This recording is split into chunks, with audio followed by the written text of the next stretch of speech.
The roar of the engine filled his ears. Excitement coursed through Mark's veins. Today was the day he would conquer the sky. He checked his gear one last time, harness secure, altimeter in place. He gave his partner a thumbs up, the signal to jump. The world tilted as they stepped out of the plane. Air whipped at Mark's face. He felt the familiar tug of the parachute harness. Below, the world stretched out like a green and brown tapestry. Exhilaration surged through him. This was living. He laughed, a sound swallowed by the wind. He looked up to check his parachute. It billowed open, a reassuring sight. He was supposed to start maneuvering toward the landing zone now. But something was wrong. A strange dizziness overcame him. Blackness crept into the edges of his vision. Then everything went dark. He was falling through a thick, swirling grayness. Panic seized him. Where was his parachute? Why couldn't he move? Then, as quickly as it started, the sensation of falling stopped. He was lying on something solid, hard, yet warm. He opened his eyes.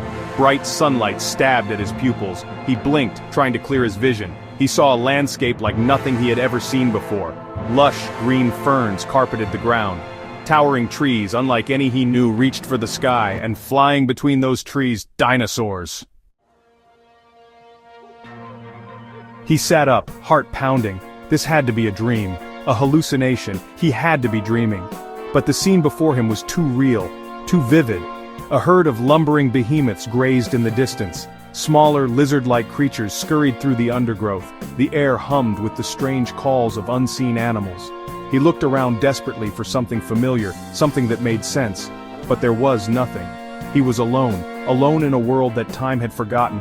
Panic threatened to engulf him. He had to stay calm. He needed a plan. But how could he possibly survive in a place like this? A shadow fell across him. He looked up, his blood turning to ice. Soaring above him was a creature straight out of a nightmare. A pterodactyl. Its leathery wings blocked out the sun. Its eyes, cold and reptilian, stared down at him. Scrambled back, fear lending him a burst of adrenaline. He had nowhere to run, nowhere to hide. The pterodactyl swooped lower, its razor-sharp beak open in a silent scream. This was it. This was how he died. Eaten by a prehistoric monster in a world that time had left behind. He closed his eyes, bracing for the end, but it never came. He opened his eyes cautiously. The pterodactyl was perched on a rock a few feet away. It was watching him intently, its head cocked to one side. It let out a series of chirps and clicks, as if trying to communicate. Mark's fear warred with curiosity. Could he possibly tame this creature? Could it be his ticket to survival in this strange, hostile world?